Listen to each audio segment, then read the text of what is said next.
where are you? It looks very pretty. I am in St. Louis, Missouri. Yeah, I it's mean, the middle of it's noon here. It's the middle of the day. I meant specifically the room that you're in. There's those Oh, those. it's my basement, which is weird. I have this like walkout basement thing here, but it's like my little studio room that I do some music things and some of this kind of stuff. Would you call it? I mean, I sort of want to vomit, like even saying this phrase, but would you call it a man cave? The man cave. I mean, technically, yeah, kind of. I got like a little mini fridge over here that has beer in it, so it's got to be a man cave, I guess, right?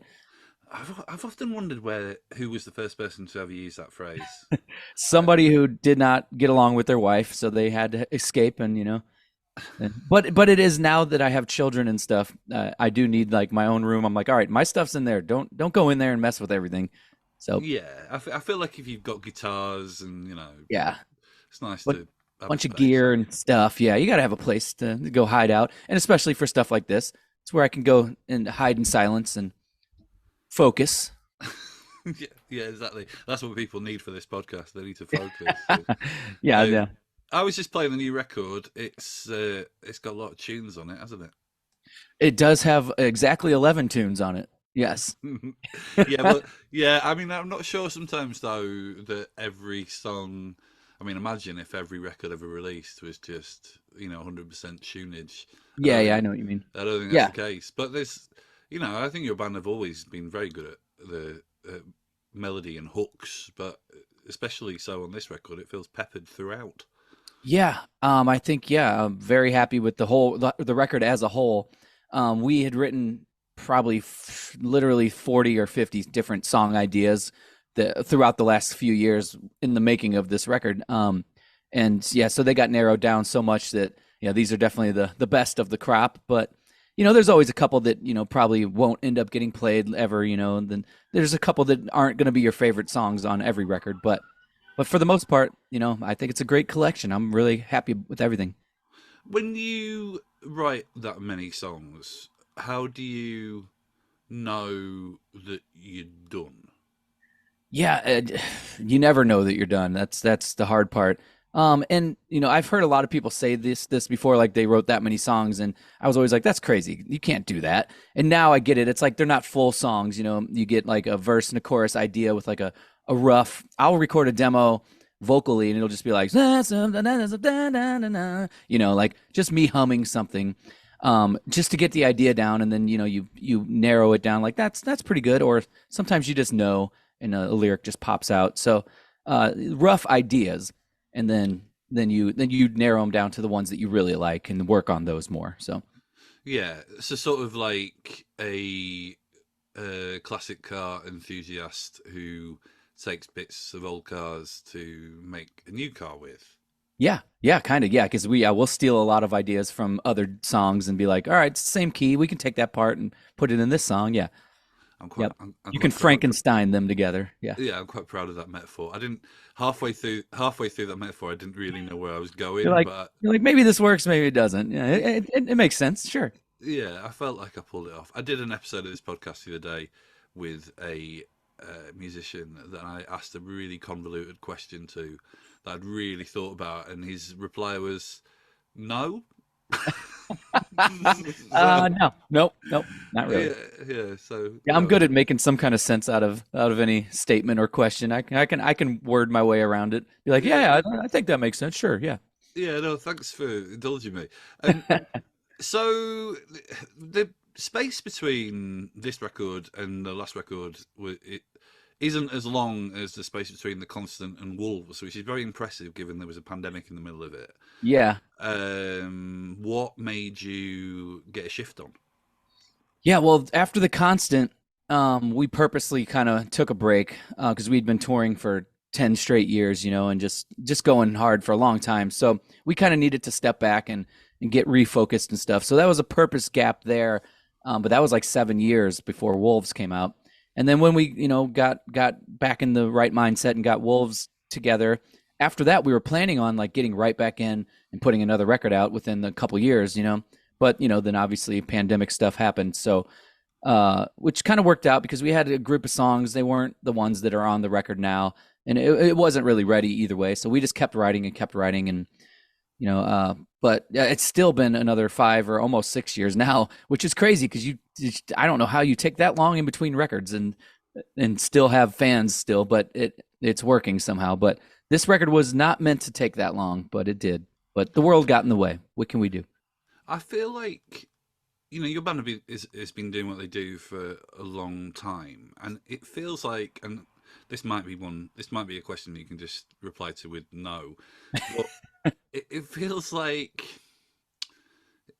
okay, here's my assessment, right? If I was a band therapist and you came to see me and you were lying on the couch, Yeah. I would say something like this. I would say, it seems like your band, it seems like you very much enjoy being in a band with each other, and you know that there is a loyal fan base that are into what you do, but maybe at some point in your history you decided, we're not going to be the biggest band in the world, so therefore we will set our own pace. Yeah. Yes. Yeah. I'll just reply with yes. No, yeah. That's definitely kind of how it went. Because it's been 20 years this year since Page Avenue, our first record. So, and the success of that record kind of caught us all off guard. We were not, we were just kind of like punk rock kids who were skateboarding together and just wanted to be in a band. And, that record came out with a lot of push from the label and, had a lot of success, which was great. But it kind of scared us in a way, like, whoa, we're not ready for all that, And we kind of purposely fought against that a little bit, like especially with our second record, we made it a lot heavier, just kind of always kind of pushed against too much success. But then later it was like, oh, well, now we're not getting the success that we want. And then eventually, yes, you come to terms with that and you just go, okay, well, we're still successful and we have this lane that we're good at. And I like exactly where we are. So yeah, you kind of just find that spot where you're comfortable with the amount of success and maybe income and whatever else works. And yeah, if you can get somewhere in that sweet spot, you just stick with it and keep going as much as you can. And yeah, we're not ever really trying to be the biggest band on the planet because that comes with a lot of responsibility and craziness. And but we want to be successful, obviously, and you want to be able to do it for a living. And but yeah, there's a weird middle ground, and yeah, I'm really envious of people who can find that for themselves, but also that they're comfortable with it. Because yeah, I think it's like, I think that any creative person, there is to a degree ego, and I always feel like bands. I mean, if there's one take home I've got from me interviewing musicians for 20 years, is that I just think caring about something so much, which is often so difficult to do, just amplifies so many. This amplifies so many sort of regular human emotions. yeah, so there's always that thing of, oh, this band are doing a bit, quote unquote, better than we are. Like maybe we should be at that level. Is that almost like what you're sort of explaining after you'd push back with the second record? yeah. Well, definitely in the early days, there was a lot more competition, I guess, like to where you felt like you had to be doing something because other bands were doing that. And that kind of goes away, with, longevity and like more success and whatever. It's just like, I'm just happy to be doing what we're doing now. I don't really compare to what other bands do nowadays. But yeah, in the early days, that was a whole thing. And I don't know. We just always wanted to do it on our terms, I guess, and we wanted to do it the way we wanted to, like spoiled little kids, We're like, no, we have to do everything we want, but you realize that maybe you didn't know everything back in the day, and then, I don't know. It's a weird business all around. There's no roadmap, there's no right and wrong way to do anything, so you just kind of throw ideas and hope that this works, and then, you adjust accordingly, and you never know what's going to work and what doesn't, but. I'm just happy that we've been able to have some kind of success still, and it's that's all. It's all I'm really looking for nowadays. Pardon me. I don't think this podcast is especially confrontational, but so I always have a slight reticence asking questions like this. But for the sake of doing my job, Sure. you did lose a bass player Yeah. between the last record and this record. Yeah. What and that bass player were he did say that he'd been ousted, Yeah. for want of a better term. What happened there? Well, it's complicated because we were a five. Well, originally we were a four piece with the four that are in the band now. Then we had, we got a second guitar player named Greg that was in the band when Page Avenue was getting recorded. We kicked him out early on in the early days, and then we got Phil, who was a second guitar player at first for most of the years. But then Adam, our bass player, he didn't want to tour anymore and left the band, like just on good terms. He just didn't really want to do it. He was a little burnt out, so he left, and then Phil took over on bass. So we just became a four piece. We didn't want to get new members or anything. So he wasn't originally the bass player either way. But and then being in a band is a marriage, and people get along, people don't get along. There was a lot of ups and downs with a few relationships with him in the band, and it was pretty simple. It was just like, it's not working anymore. We can either stop being a band, or the only way to really go forward is without him. So whenever we asked him to leave, it really wasn't like there was no crazy story behind it. It was just like, look, man, we tried a lot over the years, many different meetings, and like, hey, we got to fix this problem. We got to fix the problem. Something's wrong here. And, it just never worked. So when we asked him to leave, we knew the only option was to have Adam come back and take back his original bass role. Because once again, we didn't want new people in this band. It's been a band for 20 years with the same guys, in some form or another.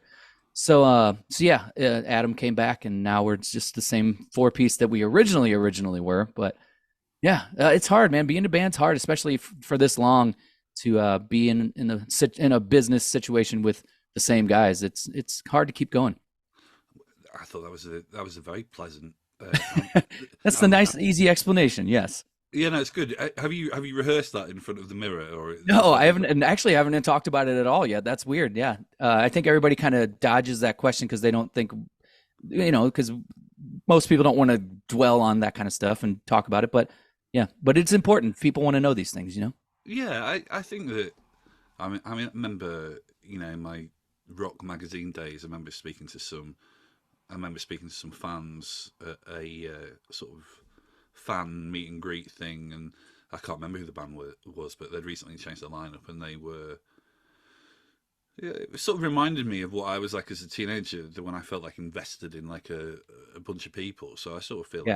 like it is stuff you kind of need to talk about. I just couch it all by doing the bit of throat clearing beforehand, saying, "Well, it's not that kind of podcast," because Yeah. Yeah. you don't want to just be like, "So why did you kick your bass player out?" Because Yeah. that's Yeah. you know, Well, it's good because when the whole thing went down, we didn't talk much about it because, we didn't want to make it a big ordeal, especially like, you don't want to be like mom and dad are fighting or whatever. The whole, it was just like, look, we're going our separate ways. And we didn't really offer much of an explanation. And, we're not going to get into all the details of it, but just people can't get along sometimes, and it's really is that simple. It's just, for the yeah, sanity of everybody, that's how it had to go down. yeah. I mean, look at divorce rates. It Yeah. happens. Yep. But it's that thing of, I don't know, like I I suppose when I was younger and I was a fan of bands, I maybe kind of craved the drama a little bit. But Yeah. Yeah. man, You want to know like the details. Yeah. exactly. But man, if this world needs one thing right now, it's less drama. I think. Yeah.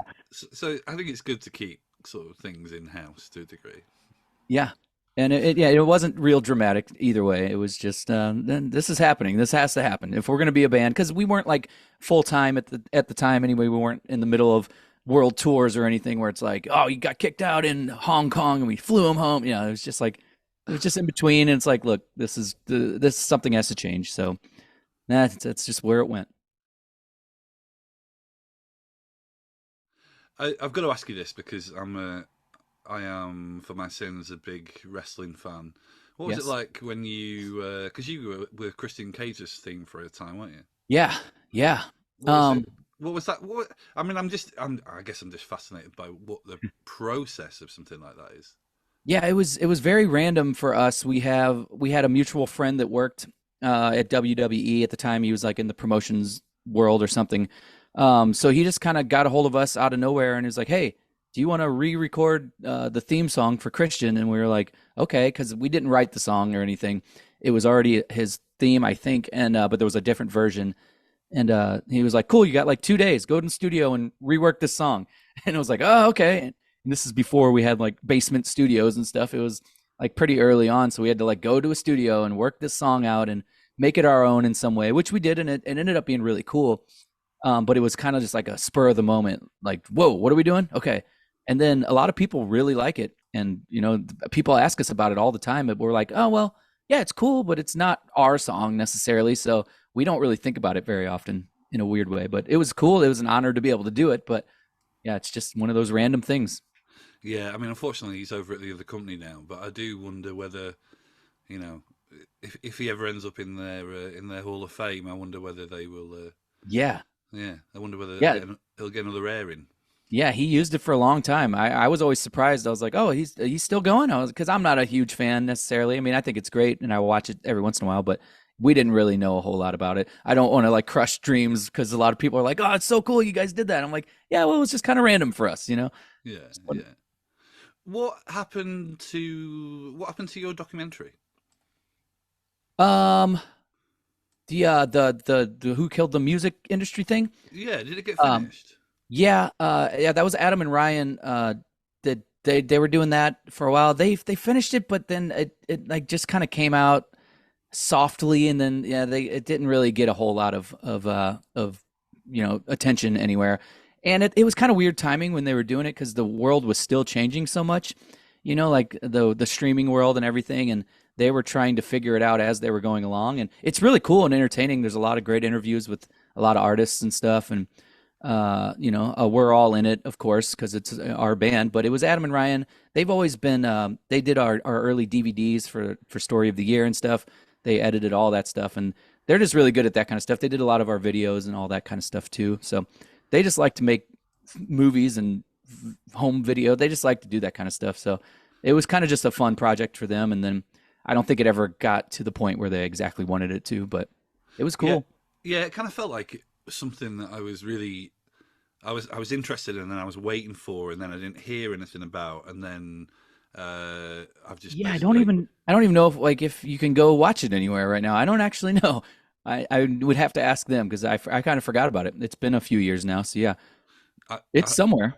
I'll try and do a deep dive later and Yeah, see if I can find it. I'm a bad band friend, I guess. I should know these things.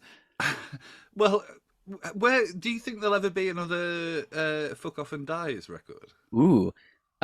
We still get together all the time and hang out, but if you know the band, then you know that it's just about partying and having fun and mostly about drinking. So when we do get together, we're usually just drunk and we're like, we're still a band, right? Yeah, yeah, let's do something. Let's play a show.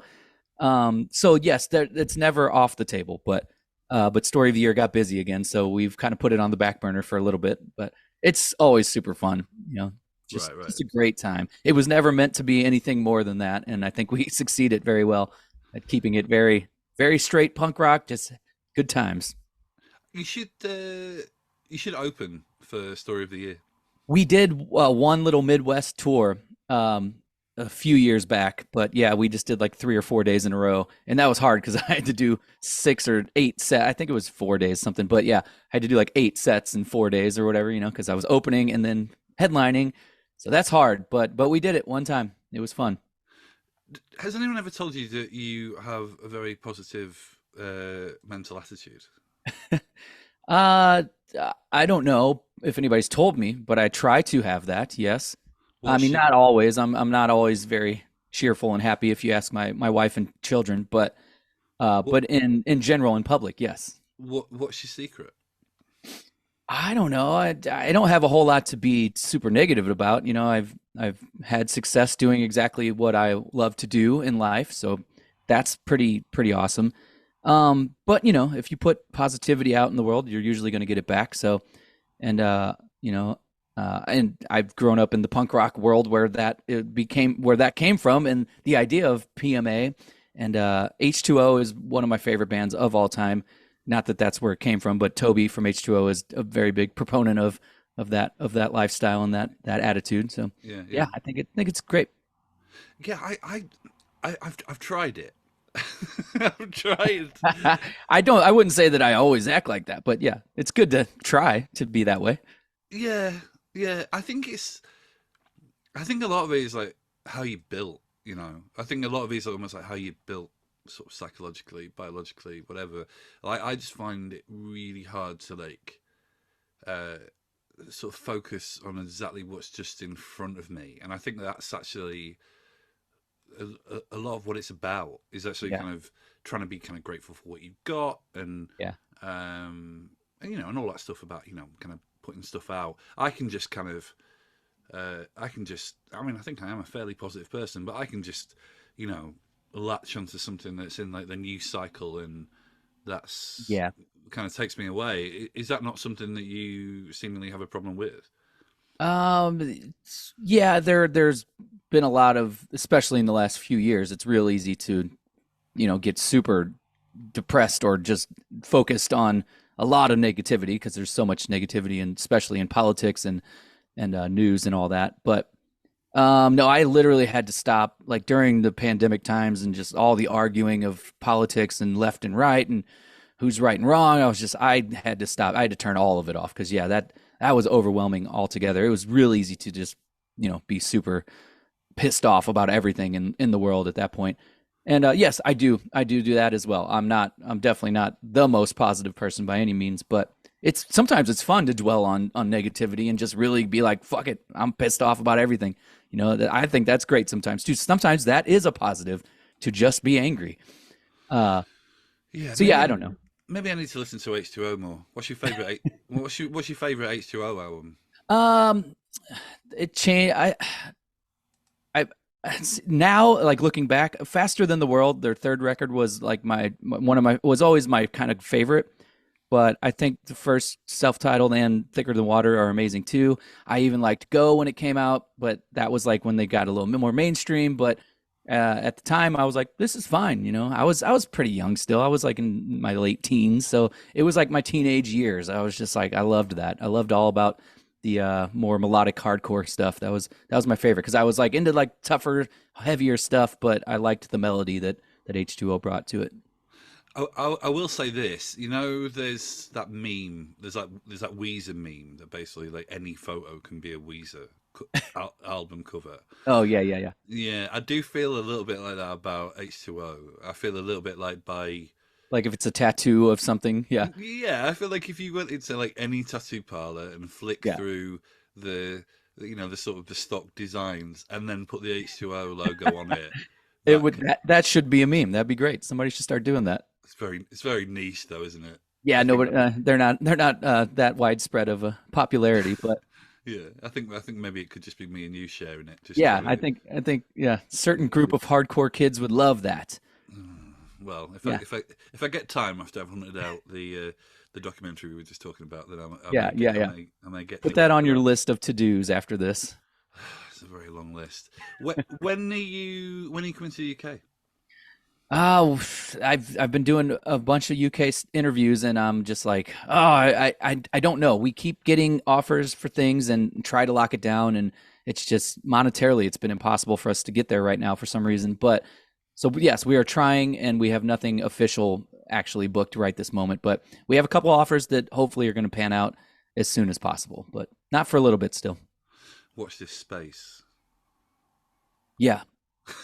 Uh, Yeah, you could have replied then just with no. no, That no. that would have been an awkward way to wrap this up. Um, listen, like I say, I think that your new record is bangers after bangers after bangers. So Thank you.